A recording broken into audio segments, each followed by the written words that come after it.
छत्तीसगढ़ की धरती पर पंडो, बिरहोर और पहाड़ी कोरवा जैसे नाम बस फाइलों में चमकते हैं, योजनाओं के बोर्ड पर छपते हैं, भाषणों में गूंजते हैं। इन्हें विशेष रूप से कमजोर जनजाति कहा जाता है, पीवीटीजी की श्रेणी में रखा जाता है।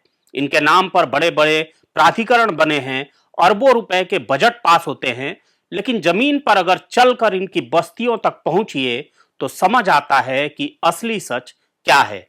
हालत यह है कि जिन आदिवासियों को समाज का सबसे वंचित, सबसे कमजोर तबका कहा जाता है, उन्हें वही सरकार 1 रुपए किलो में मिलने वाला 35 किलो चावल भी नहीं देती जो बाकी गरीबों को देती है। नाम विशेष और कमजोर का, लेकिन व्यवहार ऐसा जैसे ये इंसान ही ना हो, बस किसी रिपोर्ट के आंकड़े हो।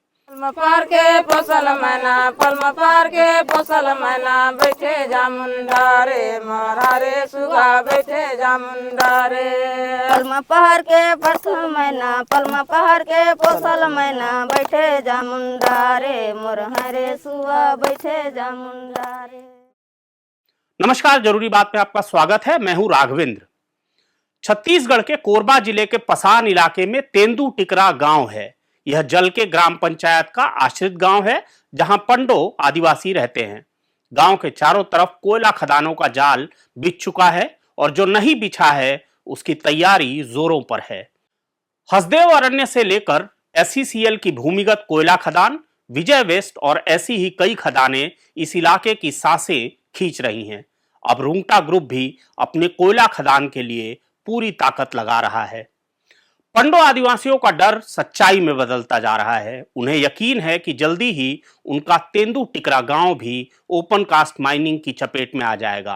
कोरबा के ही पोड़ी उपरेड़ा ब्लॉक के गांव में कोयला खदानों के लिए जन सुनवाई कराने एसडीएम के आदेश भी जारी हो चुके हैं। कागजों पर विकास की कहानी लिखने की तैयारी हो रही है और इसी विकास की रेखाओं में इन आदिवासियों के गांव, खेत, जंगल सब कुछ मिटा देने की योजना भी छुपी बैठी है। जंगल वहीं बचा है जहाँ पे आदिवासी हैं, बाकी तो आप खदान के नाम से पूरा चौपट कर चुके हैं। कई जगह ऐसे हैं जहाँ पे वो खदान के आने से वो गांव विलुप्त भी हो गया। आप अभी यहाँ रुके हैं, जाएंगे देखेंगे भुजंगकछार, सलाईगोट, लालपुर, ये गांव के लोग न जमानत ले पा रहे हैं, न धान बेच पा रहे हैं, क्योंकि उनको वनाधिकार का जो अधिकार पत्र मिला था उसको भी आप खदान वालों ने आदिवासी इंजीनियर के नाम से ले लिया। लेकिन अब क्या है, उस गाँव में जितने भी संसाधन थे कोयला सब उठा के ले गए। अब खाली वहाँ पे राखड़ और जो मिट्टी का डस्ट और बड़े बड़े पहाड़ छोड़ दिए मिट्टी का। इसके बाद वहाँ ना 1 किलो धान हो रहा है, न कुछ नहीं हो रहा है। कोयला खदानों की बढ़ती संख्या का मतलब है पेड़ों की अंधाधुंध कटाई। पेड़ गिरते हैं तो सिर्फ लकड़ी नहीं गिरती, हाथियों का घर भी उजड़ता है। जंगल कटते हैं तो हाथियों के लिए भोजन और पानी कम पड़ जाता है और फिर वो भूखे प्यासे इंसानी बस्तियों की ओर चल बढ़ते हैं। पिछले 4-5 सालों में इस इलाके में मानव हाथी संघर्ष इतनी तेजी से बढ़ा है कि अब ये लोगों की रोजमर्रा की चिंता बन चुका है। पहले पंडो आदिवासी और हाथी एक ही जंगल में रहते थे, एक दूसरे के रास्ते से बचते बचाते, जैसे एक पुराना अनकहा समझौता हो। लेकिन अब हालात बदल गए हैं। हाथियों के झुंड खेतों में धान की फसल रौंद देते हैं, घरों की दीवारें तोड़ देते हैं, अनाज के कोठार तहस नहस कर देते हैं। इन दिनों हाथियों का दल कुछ समय के लिए दूसरे इलाकों में गया हुआ है और पंडो आदिवासी इसी छोटे से खाली वक्त का फायदा उठाने में जुटे हैं। तेज तेज कदमों से वे अपनी धान की कटाई कर रहे हैं, जैसे समय के साथ होड़ लग गई हो। उनके मन में एक ही डर है, हाथी वापस आने से पहले फसल घर पहुंच जाए, क्योंकि अगर हाथी लौट आए और खेतों में खड़ी धान बची रह गई तो फिर साल भर का खाना एक रात में बर्बाद हो जाएगा। ग्रामीण बताते हैं कि हाथी जब खेत उजाड़ते हैं तो वन विभाग की तरफ से मिलने वाला मुआवजा इतना कम होता है कि उससे एक मौसम की मेहनत की भरपाई तो दूर 20 तक नहीं निकल पाते। सरकारी कागजों में भरपाई के आंकड़े बड़े ठीक दिखते होंगे, लेकिन इन गांवों में धरातल पर सिर्फ नुकसान है, इंतजार है और निराशा है। बहुत साल पहले से हाथी इस क्षेत्र में रहे और ये जो बॉर्डर लगता है छत्तीसगढ़ का, झारखंड, बिहार, उड़ीसा, ये उससे आने जाने का साधन था इनका। एलिफेंट कॉरिडोर था। एलिफेंट कॉरिडोर का क्या हुआ, आपने जो लेमरू एलिफेंट जो बना रहे थे 21 किलोमीटर के दायरे में, वो तो ठंडे बस्ते में डाल दिया आपने, और उसके जगह आपका अडानी का कोल माइंस आ गया, परसा खेते। और परसा खेते आने के बाद इतने पेड़ काट रहे हैं, पूरा रात दिन 3 महीने से काट रहे हैं। लोग बाग सरकार के पास गए, दरवाजे के पास पैदल चल के गए, कोई सुनने वाला ही नहीं है आदिवासियों का। चाहे वो कांग्रेस की सरकार हो, चाहे बीजेपी की सरकार हो, मरेंगे तो आदिवासी मर रहे हैं ना। तो ये सरकार का जो ढिंढोरा है, सरकार की जो आदिवासी जो नकली प्रेम है, वो खतरनाक है। एक तरफ कहावत है, चोर को हिता दे, 100 को जगा दे। तो ऐसी है, अगर आपके पॉकेट में हजारों करोड़ रुपया है, आप ऊपर जहाज में बैठ के जा रहे हैं, जो ज़मीन आपको पसंद आए वहाँ पे आप रुमाल गिरा दिए, वो ज़मीन आपका हो गया। ये स्थिति है। तेंदुटिकरा गांव आदिवासी बहुल्य है। यहाँ करीब 75 परिवार रहते हैं। इनमें से 52 घरों में लगभग 250 से 300 पंडो आदिवासी रहते हैं। इनके अलावा एक घर मानिकपुरी समाज का है, 10 घर यादव समुदाय के हैं। गोंड आदिवासी लगभग 4 घरों में बसते हैं और एक घर जायसवाल परिवार का है। इतनी आबादी वाला ये गांव आज भी बुनियादी सुविधाओं को तरस रहा है। यहाँ 1ली से 5वीं तक की पढ़ाई तो हो जाती है, लेकिन मिडिल स्कूल के लिए बच्चों को 4 किलोमीटर दूर जलके गांव जाना पड़ता है। सुनने में 4 किलोमीटर कम दूरी लग सकता है, पर जब यह दूरी कच्चे रास्तों, जंगलों और रोजमर्रा की गरीबी के बीच नापी जाती है, तो यह 4 किलोमीटर बच्चों के सपनों के बीच एक बड़ी दीवार बन जाती है। सबसे बड़ा दुख तो यह है कि मिसल यानी जमीन के कागजात और जाति प्रमाण पत्र न होने के कारण पंडो आदिवासी बच्चों की पढ़ाई 8वीं 9वीं से आगे जा ही नहीं पाती। कागज न होने से प्रवेश रुक जाता है, छात्रवृत्ति नहीं मिलती, हॉस्टल में नाम नहीं जुड़ता। बच्चे भले हों, मेहनती हों, लेकिन कागजों की दुनिया में वे अधूरे हैं और इस अधूरे दर्जे की सजा उन्हें अपनी पढ़ाई बीच में छोड़कर देनी पड़ती है। किताबें बंद हो जाती हैं, बस्ते ताकों पर रख दिए जाते हैं और बच्चे फिर से खेत, जंगल, मजदूरी और घर के कामों में लौट आते हैं। अब 100% तो नहीं कर सकते, लेकिन फिर भी 10%, 12% लोग, बच्चे जो हैं वो ग्रुप बना करके, गैंग बना करके बेंगलोर जा रहे हैं, कोई कलकत्ता जा रहे हैं, कोई रायपुर जा रहे हैं, कोई अगल बगल जो शहर, बड़े शहर में हैं उसमें। लेकिन उनको भी बहुत ज़्यादा शोषण का शिकार होना पड़ रहा है। याद रखिएगा, उनकी मजदूरी ठीक से नहीं दिया जा रहा है। मान लीजिए किसी 4-5 बच्चे ने हैंडपम्प वाला जो बोर मशीन है उसमें गया और एक्सीडेंट हो गया, तो कुछ भी नहीं मिलने वाला है। फिर वहाँ से फ़ोन करो, जो साथी उन लोगों को संगठन में जुड़े हुए साथी हैं, उनको बोलो हमारा बंदा वहाँ फंस गया है, उनको ऐसे कीजिए, वैसे कीजिए। उनके जो लेके जाता है काम कराने के लिए, वो ठीक से पैसा नहीं देता। और तो ये शोषण तो हो रहा है। और शोषण के साथ साथ में वो जो गांव के लिए अपना एनर्जी लगाना चाहिए, गांव के लिए अपनी ताकत लगाना चाहिए युवा को, वो न लगा करके दूसरे जगह अपनी ताकत लगा रहा है। और उससे उसके माता पिता, उसके परिवार विचलित हैं कि मेरा बेटा कहाँ है, क्या कर रहा है। कई बार तो ऐसे नौबत आता है उनको जेल में जाने की नौबत, टिकट कटाने का आइडिया नहीं, क्योंकि इनके पास एजुकेशन तो है ही नहीं उतना। और शहर में आप बेंगलोर चले जाइए तो हिंदी में बात नहीं करते, आप कर्नाटक चले जाइए छत्तीसगढ़ी में बात नहीं करते। विशेष रूप से कमजोर कहे जाने वाली यही पंडो आदिवासी नवंबर का आधा महीना बीत जाने के बाद भी सार्वजनिक वितरण प्रणाली से मिलने वाला राशन नहीं पा सके हैं। बाकी परिवारों की तरह इन्हें भी समय पर चावल नहीं मिला। राशन लेने के लिए इन्हें ग्राम पंचायत जलके तक जाना पड़ता है। कई बार चक्कर लगाने के बाद भी जब दुकान से जवाब मिलता है आज नहीं आया, कल आना, तो ये लोग थक कर वापस लौट आते हैं। थकान सिर्फ पैरों में नहीं होती, भरोसे में भी होती है। हर बार उम्मीद लेकर जाना और हर बार खाली हाथ लौटना किसी भी इंसान के आत्मसम्मान पर गहरी चोट करता है। छत्तीसगढ़ के जंगलों में रहने वाले पंडो आदिवासियों के बीच इस वक्त सीजी खबर की टीम मौजूद है और आप देख रहे हैं ये पंडो जनजाति के लोग हैं। विशेष रूप से कमज़ोर पहाड़ी कोरबा पंडो आदिवासी कोरबा ज़िले के जंगलों में रहते हैं। ये पंडो आदिवासी हैं और इन्हीं पंडो आदिवासियों से हम बात करने यहाँ तक आए हैं। ये पोड़ी उपरोड़ा ब्लॉक के कुम्हारी दर्री नाम का गांव है और इस गांव में आकर पता चलता है कि ये जो तमाम लोग हैं ये बहुत समय से इस गांव में रह रहे हैं। उसके बावजूद जो शासन की योजनाएं हैं वो इन तक नहीं पहुंचती। जब आप इन महिलाओं से बातचीत करते हैं तो पता चलता है कि इनकी ज़िंदगी जो है वो बहुत मुश्किलों से घिरी हुई है। और आइए इनसे खुद ही जानते हैं कि आखिर इन परिवारों को कैसे यहाँ पे जीवन बिताना पड़ता है। आपका क्या नाम है दीदी? दुर्पति। और आप बता रही थी कि चावल समय से नहीं मिलता है, बहुत महंगा मिलता है, उसके बारे में बताइए। हाँ, हमारा चाउर नहीं भी मिले टाइम लेन टाइम चाउर मिलता है। भाई जहाँ समस्या लगा के चावल मांगे तो समस्या में चावल नहीं दे, तुम्हारा कौन भेजी से, कौन बताई से, का जरूरत पड़ी से, कई के सोसाइटियों में जाता तो दबाव लगाते। हाँ। और कितने रुपए किलो में चावल खरीदती हैं? 10 रुपया 20 किलो मिलते। दो झे के नाव है, लड़का मन के नाम जुड़वाए हैं। दो झे के साल भर हो गए से फोटो कापी आधार कार्ड फिर नहीं दे पाए है, नाव नहीं जुड़ी से। कितने बच्चे हैं आपके? 3 बच्चा हैं, 2 बेटी है 1 बेटा है। तो आप क्या चाहती हैं दीदी?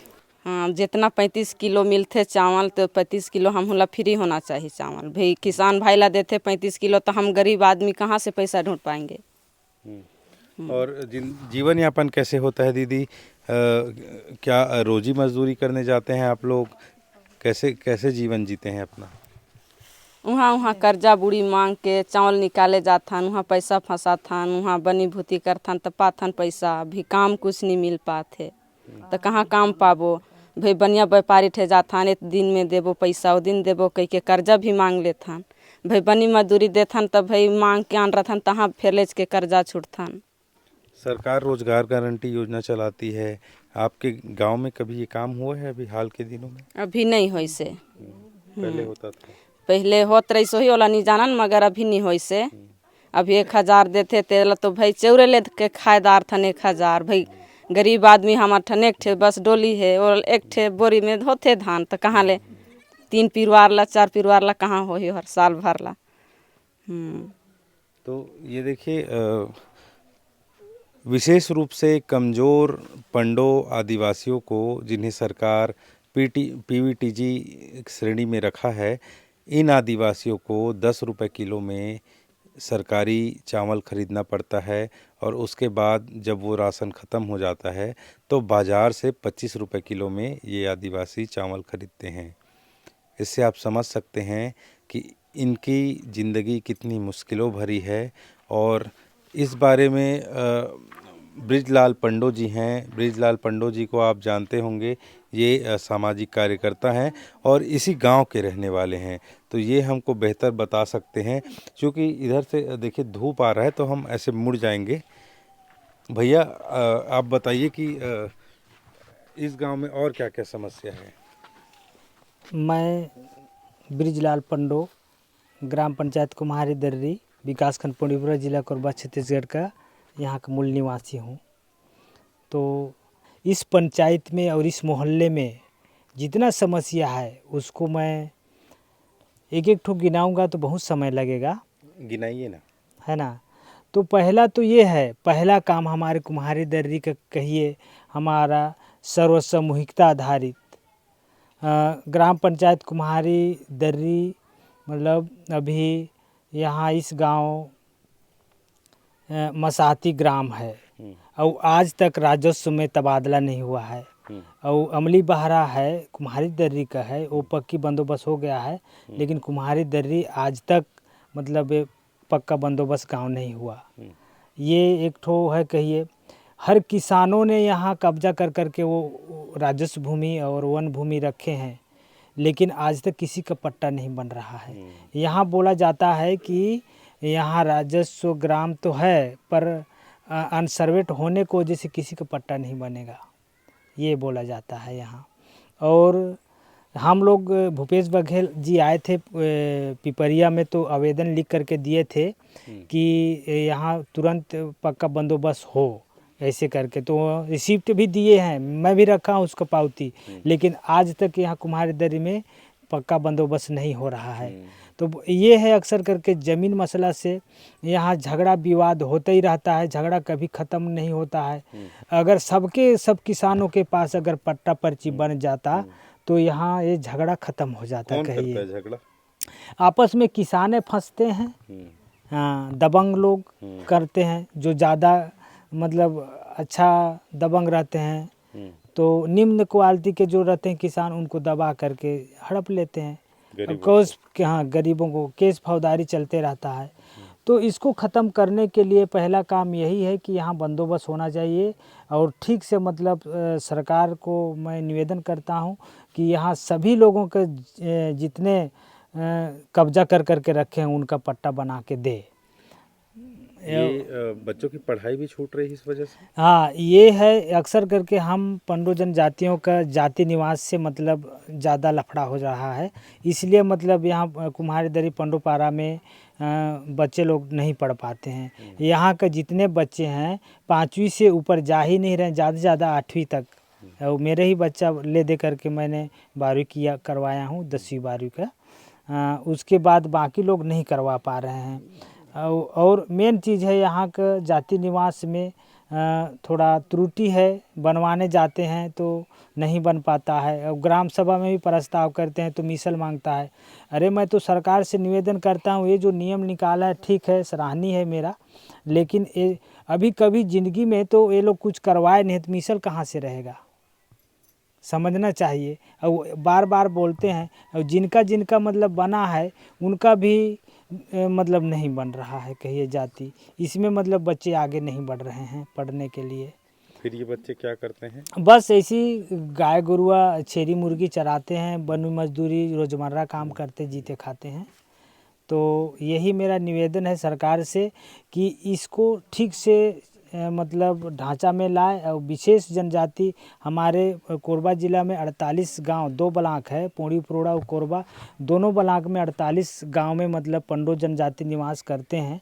तो सभी गांवों में मतलब ये सब जाति निवास वाला मसला अभी गड़बड़ा गया है। इस वजह से जब भी हम तहसीलदार के पास जाते हैं तो बोलते हैं तुम लोग ये हो, तुम्हारा मिसल लाओ, तुम्हारा ये हो, ये सब कुछ कह करके बरगला रहे हैं। आज तक बच्चे आगे नहीं जा रहे हैं। तो जिनका जिनका ग्राम सभा से प्रस्ताव हुआ है उनका हो रहा है, जिनका ग्राम सभा से नहीं हुआ है उनका नहीं हो रहा है, ये है। और दूसरा, जैसे नल जल योजना से हमारे कुम्हारी दर्री में सिर्फ 2 जगह ही मतलब नल जल योजना लागू हुआ है। कारीनाड़ में हुआ है कहिए, कुम्हारी दर्री पारा में, और एक ठो बसकटिया पारा में हुआ है। बाकी पूरा सभी मोहल्ला में नहीं है। तो मैं चाहता हूँ, पानी से ग्रसित तो सभी मोहल्ला में है, हाँ, और यहाँ से जल संकट है।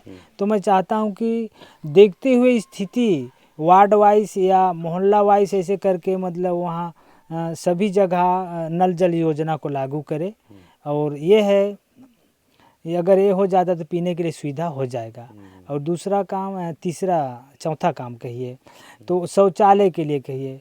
और सरकार तो बोलते हैं मोदी जी कि यहाँ मतलब सब लोगों को शौचालय मुक्त हो गया करके भारत, लेकिन शौचालय मुक्त जमीनी स्तर में आकर के देखेंगे तो घर घर जाके देखेंगे कि कैसे लोग रहते हैं और कैसे अपना गुजर बसर करते हैं।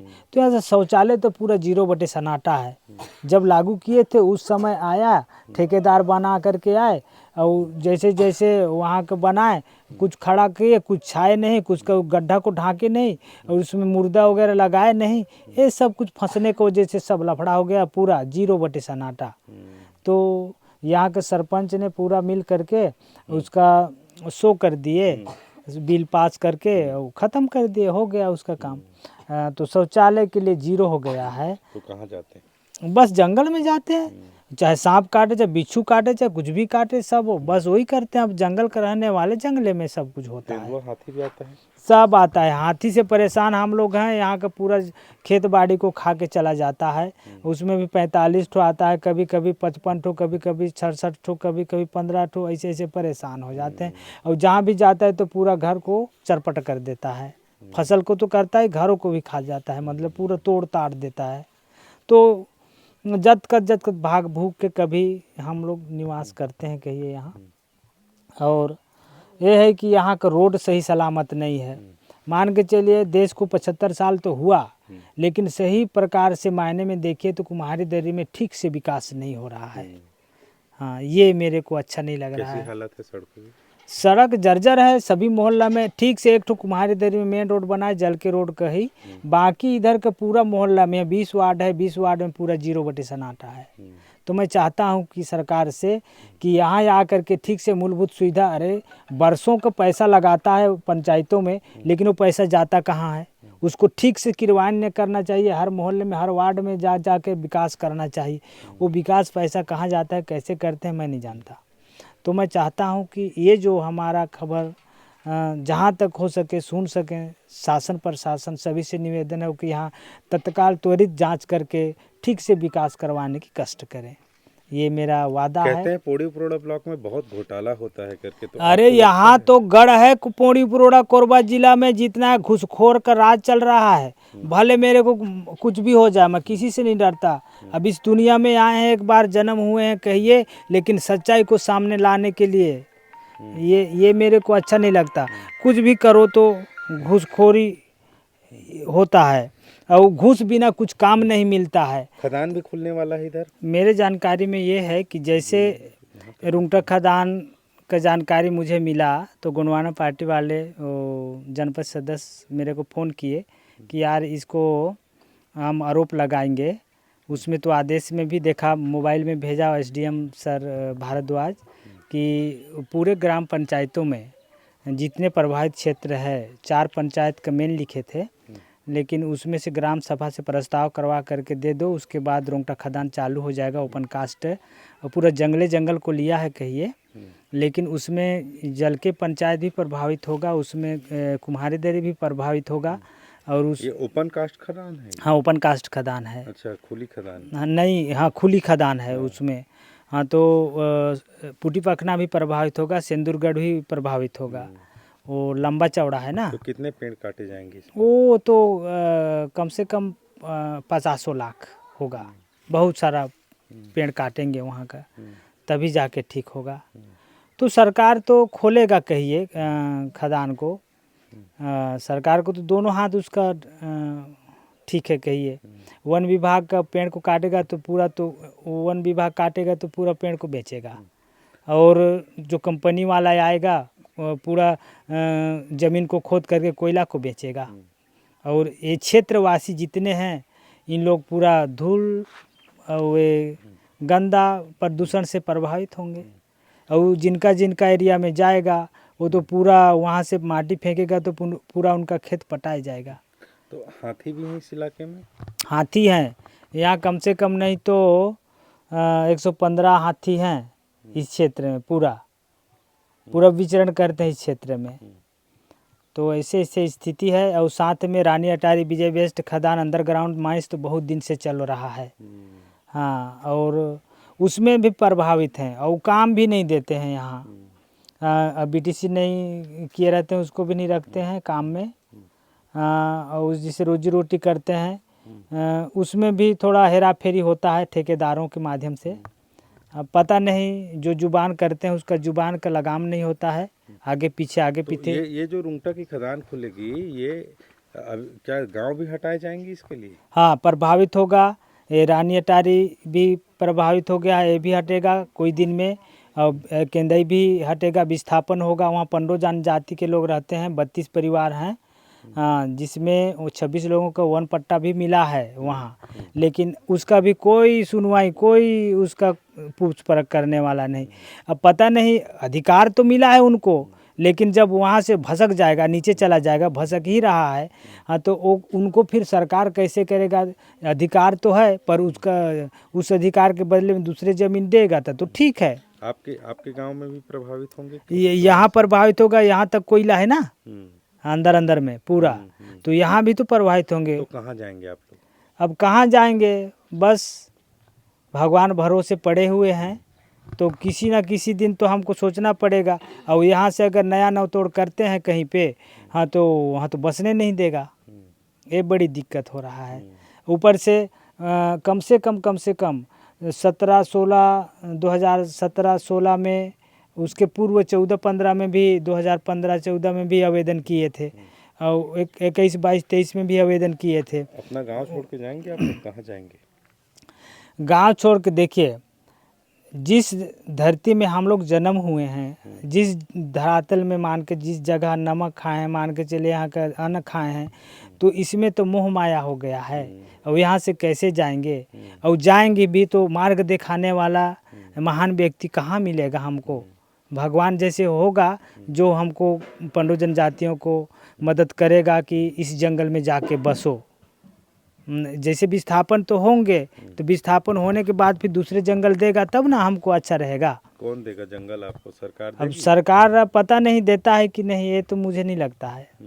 अब वो तो खुदे बिक्री कर रहा है, बड़े बड़े उद्योगपतियों को दे रहा है, बाहरी लोगों को दे रहा है, उसमें भी छत्तीसगढ़ लोगों को। अब हम छत्तीसगढ़ के निवासी हैं, यहीं के जिले के वासी, इस ब्लॉक के वासी, और यहीं के सरकार का है। और ये अपना मैनिफेस्टो में भी मोदी सरकार और विष्णुदेव साय जी लोगों ने वन अधिकार के तहत नहीं रखे हैं कहिए। तो ऐसे में कहाँ वन अधिकार पट्टा मिलेगा, पूरा को तो बैन करते जा रहे हैं, विदेशियों को दे रहे हैं, दूसरे देश लोगों को बड़े बड़े कम से कम 4,000, 5,000, 10,000 एकड़ देंगे और दे रहे हैं। और अपना उद्योग क्या करेंगे फिर आप लोग? बस हमको धीरे धीरे यहाँ और बिना मरना के मरते हैं नहीं एक ठो जानवर घोंघी, उसी प्रकार हम मरेंगे लगता है। तो ज़्यादा मैं ना बोलते हुए यही सोचता हूँ कि हमारे ये जो शरीर मिट्टी के काया है कहिए, अब पता नहीं भगवान मालिक कैसे बचेंगे, हमको इसको नहीं पता है। हाँ, ये बहुत दुखदायी है ना। तो मैं चाहता हूँ कि ऐसे ना हो, सरकार को भी कुछ दया दर्पण होना चाहिए हमारे गरीबों के ऊपर। जंगल से क्या फायदा है आपको? जंगल से बता रहा हूँ मैं, अगर 3 साल तक अकाल, 4 साल तक, 5 साल, 10 साल तक अकाल करेगा ना, तो पर भी हम जंगल से निर्मित जी जाएंगे। क्योंकि जंगल में फल फूल रस शहद वगैरह बहुत सारा चीज़ हमको मिल जाता है खाने के लिए। उसके तो कंदा गोलिया से लेकर के सब कुछ मिलता है हमको। पहले तो चावल नहीं मिलता था, तब कैसे रहते थे? चावल नहीं मिलता था तो जंगल से फल फूल और उसमें का जो भी मिलता था रस शहद, जंगल में बहुत सारा चीज़ मटेरियल है ना। बेवर खेती भी होता? हाँ, बेवर खेती होता था पहले, यही के लोग करते थे, हमारे पिताजी, बाबा लोग, दादा लोग और दादा लोग सब करते थे पहले, यही के यह सब बेवर खेती होता था। लेकिन अब धीरे धीरे परिवर्तन हो रहा है, जंगल भी यहाँ से ख़त्म हो गया कहिए। तो ये सब है। और मैं चाहता हूँ कि हमारे इस मोहल्ला में रोड नहीं है कहिए ठीक से, रोड नहीं है। और ये जो बिजली बिल बना है कहिए, हमारे कोरबा ज़िला में कहिए बिजली उत्पन्न करने का कोयला भी निकलता है, वहाँ बड़े बड़े मान के चले प्लांट बना है नहीं। लेकिन आज तक बिल के नाम से तो पूरा सरकार हमको, जैसे गुरुआ को अपने मालिक दुहाई करता है तो दूध निकलता है, उसी तरह हम लोगों को सिर्फ जहाँ जहाँ लाइट देता है वहाँ अधिक करके बिल भेजता है। ऐसा तो नहीं होना चाहिए, लेना चाहिए, सीमित लेना चाहिए, लेकिन अधिक करके ले रहा है कहिए। तो ये जो चावल का आप लोग बार बार बता रहे हैं, तो ये 10 रुपए किलो बहुत महंगा चावल नहीं लगता आपको? ये बहुत अन्याय है, पूरा अन्याय है। 1 रुपये चावल तो सरकार देता है, सबके ऊपर लागू किया है, लेकिन ये आजकल तो मुफ्त में दे रहे हैं। मुफ्त में दे रहे हैं, हाँ। लेकिन अभी हमारे खुद पंडो जनजाति लोगों को ये जो माताएं लोग बता तो रहे हैं, कम से कम 20-25 जने का अभी 10 रुपये का मिल रहा है। बार बार यहाँ से आवेदन किए, निवेदन किए, और जो सेल्समैन को दिए लिखा पढ़ी कागजात, लेकिन आज तक इनका नहीं बना रहे हैं। तो ऐसा सिर्फ इसी गांव में हुआ कि आसपास के और भी गांव? नहीं, ये तो सभी पंचायतों में ये सब लफड़ा चल रहा है यहाँ, पूरे पंडो के साथ। हाँ, पूरे पंडो हो जाए कोई और अन्य में भी चल रहा है। लेकिन अक्सर करके मैं बता रहा हूँ, पंडो जनजाति हम हैं, लेकिन हम लोगों को पूछने वाला बहुत कम है। सरकार तो कहती है कि विशेष रूप से कमज़ोर जनजाति है, पीवीटीजी की श्रेणी में आते हैं और हजारों करोड़ रुपए का बजट देती है सरकार। कुछ मिलता है आप लोगों को? वो बजट उजट सब सरकार अपने खोखरा में रखता है, हमको नहीं देता है वो सब हम सिर्फ सुनते हैं, आपके मुंह से सुने हैं कहिए, उतने काफ़ी है। अगर उतना होता ना करोड़ का नाम, तब तो यहाँ सब कुछ बन गया होता। हाँ, ये बड़ी दुखदाई है कहिए। कुछ नहीं मिलता, कुछ नहीं, 0 बटे सन्नाटा है यहाँ पूरा। तो ये थे ब्रिजलाल पंडो जो बता रहे हैं कि इस गांव में या इस तरह से जितने भी गांव हैं कोरबा ज़िले में, यहाँ इन आदिवासियों को सरकार भले ही बड़े बड़े दावे करती है, वादे करती है, लेकिन ज़मीन पर आपको कुछ भी दिखाई नहीं देता। लोग परेशान हैं, बार बार गुहार लगा रहे हैं, सरकार सुनने को तैयार नहीं है। पोस्टर बैनर में ही विकास नज़र आता है और यही इन आदिवासियों की, पंडो जनजाति के लोगों की पीड़ा है। और अब इनके ऊपर एक और ख़तरा है कि यहाँ एक रुंगटा कंपनी जो है उसकी खदान खुलने वाली है। तो रुंगटा ग्रुप का खदान अगर यहाँ आता है तो ये गांव उजड़ जाएंगे, फिर से पेड़ काटे जाएंगे, जबकि पास में ही हसदेव है, रानी अटारी है, विजय वेस्ट जैसी खदानें हैं और इनकी वजह से पर्यावरण को काफ़ी गंभीर क्षति हुई है। मानव हाथी का संघर्ष इस इलाके में बढ़ता जा रहा है, जबकि ये आदिवासी कह रहे हैं कि 4-5 साल पहले तक के यहाँ पर हाथियों का मूवमेंट ज़रूर था, लेकिन उनके बीच झड़प की जैसी कोई घटना नहीं होती थी। अब हाथी इन पंडो आदिवासियों की फसल को चौपट कर जाते हैं, लोगों को मार देते हैं और कुछ लोग हाथियों को मार देते हैं। ऐसी स्थिति में ये पंडो आदिवासी चाहते हैं कि सरकार गंभीर प्रयास करे और स्थिति को बिगाड़ने की बजाय बेहतर करने का प्रयास करे। कुम्हारी दर्री गांव से सीजी खबर के लिए अंकुर तिवारी। तेंदू टिकरा गांव चारों तरफ से कोयला खदानों से घिरा हो सकता है, जहां से करोड़ों रुपए की कोयला संपदा बाहर निकलती है, लेकिन इस गांव में आज तक एक ढंग का आंगनबाड़ी भवन तक नहीं बन पाया। सामुदायिक भवन में ही आंगनबाड़ी केंद्र चलाया जा रहा है, जैसे बच्चों की सेहत, पोषण और शुरुआती शिक्षा कोई जरूरी चीज ना हो, बस खाना पूर्ति हो। जल जीवन मिशन की कहानी भी यहाँ बाकी गांवों जैसी ही है। कागजों पर सब काम पूरा दिखाया गया, पाइपलाइन बिछी, नल लगे, फोटो खींचे, रिपोर्ट बनी, लेकिन हकीकत यह है कि कुछ दिन पानी आया और फिर सब बंद हो गया। ग्रामीणों को नहीं बताया गया कि क्यों बंद हुआ, कैसे ठीक होगा और कब तक उन्हें इंतजार करना होगा। उन्हें बस इतना समझ आता है कि योजना में कहीं ना कहीं भ्रष्टाचार की मोटी परत चढ़ी हुई है, जो उनके हिस्से का पानी भी पी गई। स्वच्छ भारत मिशन का हाल भी अलग नहीं है। कहीं अधूरे शौचालय, कहीं सिर्फ ईंट की 4 दीवारें, बिना दरवाजे, बिना पानी की व्यवस्था के। कई घरों में तो सिर्फ एक कमजोर सी दीवार खड़ी है, जो रिपोर्टों में शौचालय निर्मित के रूप में दर्ज हो चुकी है। लेकिन इन ईंट की दीवारों के बावजूद ग्रामीण आज भी शौच के लिए जंगल का ही रुख करते हैं। खुले में शौच मुक्त गांवों की सूची में शायद इनके गांव का भी नाम दर्ज हो, लेकिन सच यह है कि इज्जत और सुरक्षा दोनों ही अब भी इनसे बहुत दूर है। कोयला खनन से प्रभावित कुम्हारी दर्री गांव की हालत भी अलग नहीं है, बल्कि उतनी ही बदहाल है।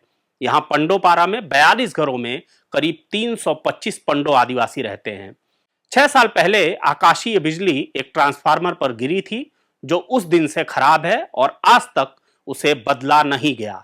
बिजली विभाग के लिए यह बस एक ट्रांसफार्मर होगा, लेकिन इन 42 घरों के लिए यह अंधेरे और उजाले, गर्मी और राहत, पढ़ाई और अंधकार के बीच की रेखा थी। मजबूरी में ग्रामीणों ने किसी तरह दूसरे ट्रांसफार्मर से कनेक्शन लेकर काम चलाने की कोशिश की है। जुगाड़ इस इलाके का नया विकास मॉडल बन गया है।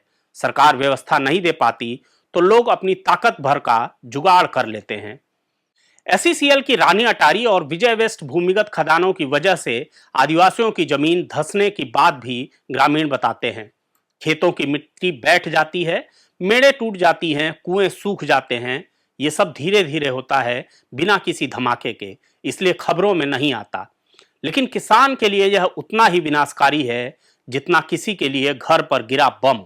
अब इन्हीं खदानों के बीच रुंगटा ग्रुप का ओपन कास्ट कोयला खनन शुरू करने की तैयारी है।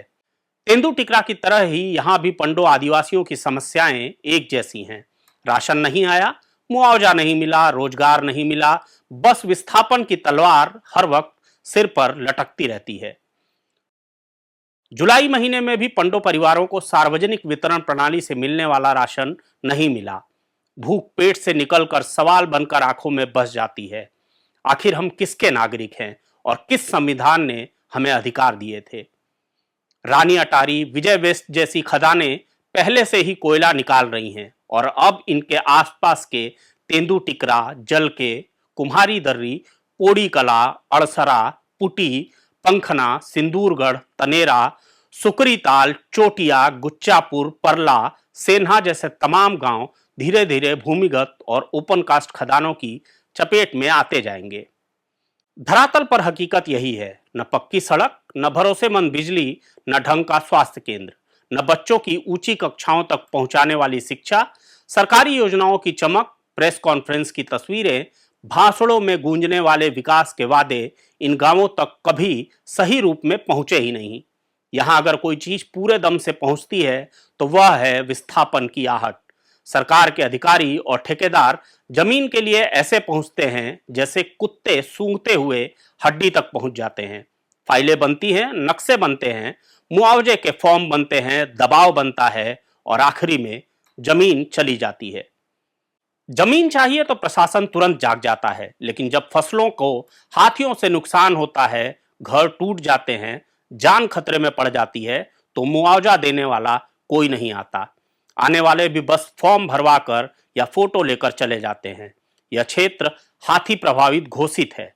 आप आंकड़ा उठा के देख लीजिए वन्य प्राणी अधिनियम वाला के अंतर्गत में कि एक साल में कोरबा जिले में कितने हाथी की मौत हुआ, या सरगुजा में हुआ, या जशपुर में हुआ, या आपके रायगढ़ के जो छाल एरिया है, कितने द्वंद्व हुए। कई लोग तो इतने गुस्से में हैं कि आप एक्चुअल में उसका दुष्परिणाम क्या हो रहा है और उसका जवाबदारी वन विभाग के पास है। मेरे गांव का किसान लोहंदी धान बोता है, विष्णु भोग बोलता है, जीरा फूल बोता है, तुलसी मंजरी काली, छत्तीसगढ़ सेंट्रेट राइस के नाम से जाना जाता है ना। अब उस धान की वैल्यूशन करेगा वन विभाग। वन विभाग के पास क्या इक्विपमेंट है, क्या कौन सा औजार है जो धान का वैल्यूशन कर रहा है। या हीरवा अभी 60 रुपये किलो बिक रहा है, या उड़द 120 रुपये किलो बिक रहा है। वन विभाग होता कौन है भाई? इसका मूल्यांकन करके मुआवजा देने वाला, क्षतिपूर्ति देने वाला। हाथी के जो दुर्गति जो कर रहे हैं सरकार ही जवाबदारी है। आप एक तरफ रेल कॉरिडोर ला दिए, अब पूरी जमीन रेल कॉरिडोर में जा रहे हैं। गेवरा से पेंडा रोड तक 72 किलोमीटर रेल कॉरिडोर में गया, उसमें भी पूरे जंगल चले गए, उसमें भी आदिवासियों की जमीन चले गए। अब 4 कोल माइंस ला रहे हैं, तो ये जाएंगे कहाँ? हाथी रहेंगे कहाँ पे? वो तो एक दूसरे को पूरा करें भाई। पानी उनको चाहिए, जंगल खाने के लिए भोजन उनको भी चाहिए। जंगल से हम आदिवासी निस्तार कर रहे हैं, जंगल से क्या नहीं मिल रहा है? सब कुछ मिल रहा है। यहाँ तक मरेंगे तो बांस भी जंगल से ला के जाते हैं लोग। तो ये हाथी और इंसान की जो द्वंद्व हो रहा है उसको सरकार ही जवाबदारी है। और सरकार अगर सही से किसी के खेत को अगर चर दिया, हाथी ने खा दिया, तो उसको मुआवजा 1 साल बाद मिलेगा। तो फिर वो किसान क्या कितने दिन तक भूखा रहेगा? अब सरकार के पास आप आवेदन पे आवेदन देते रहो, निवेदन पे निवेदन करते रहो। सरकार का दरवाजा तो बंद हो गया ना। पेशी पे पेशी कहावत है। तो ऐसा ना करे। सरकार को जितना भी क्षतिपूर्ति है वो उसका एक जो विभाग है कृषि विभाग, उसके द्वारा बने। इस कृषि विभाग उसका वैल्यूशन करे, लोहंदी का रेट अलग। आप सब सोसाइटी जैसे कर दोगे, 372 रुपये कुंटल लूँगा, 3000 कुंटल लूँगा। अरे लोहंदी चावल अभी 80 रुपये दिल्ली में की बिक रहा है, 100 रुपये बिक रहे हैं वो चावल का रेट, और धान ही 80 रुपये किलो में बिक रहा है। तो बताओ, तो जब 2 कुंटल को खा दिया तो कितना नुकसान है उसका। और ये जिनको कुछ भी अक्ल नहीं वन विभाग को, अरे लोहंदी क्या होता है खुद को पता है क्या? वो तो इस टाइप का पढ़े ही नहीं ना। तो इसलिए क्षतिपूर्ति की राशि कृषि विभाग बनाए और उसका आंकड़ा सरकार को दे कि इसका एक्चुअल में एक खेत में ये धान लगा था, इसका वैल्यूशन इतना होगा। आप सबको जनरल एक वही गुस्सा भी है, किसान को गुस्सा है उसका, इसलिए हाथी के साथ वो द्वंद्व कर रहा है। हर साल खेत उजड़ते हैं, हर साल परिवार डर में जीते हैं। रात को दूर से हाथियों के झुंड की आवाज आती है तो गांव के लोग अपनी सांसों को थाम कर जागते रहते हैं। लेकिन इन जागती रातों का, इन टूटी फसलों का, इन जली उम्मीदों का हिसाब कौन देगा? कागजों में तो हर चीज का हिसाब है।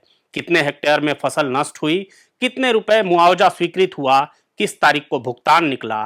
लेकिन धरातल पर सन्नाटा होता है और उस सन्नाटे में सिर्फ एक सवाल गूंजता है, क्या कोयला खदानों की बाढ़ में पंडो आदिवासी सचमुच बह जाएंगे? इन पंडो आदिवासियों के पास जिंदगी की बहुत सारी सहूलियतें और विकल्प नहीं हैं, लेकिन उम्मीद की एक पतली सी डोर अब भी उनके हाथ में है। सवाल सिर्फ इतना है, उस डोर को थामने के लिए सरकार कब आगे आएगी, या फिर ये डोर भी किसी फाइल के भारीपन तले दबकर टूट जाएगी। जरूरी बात में फिर किसी बात पर होगी बात। जनहित से जुड़ी इस तरह की खबरें देखने के लिए आप हमारे चैनल को लाइक, शेयर और सब्सक्राइब कर सकते हैं। हम हमेशा की तरह अपने खबरों पर आपके कमेंट्स का भी इंतजार करते हैं।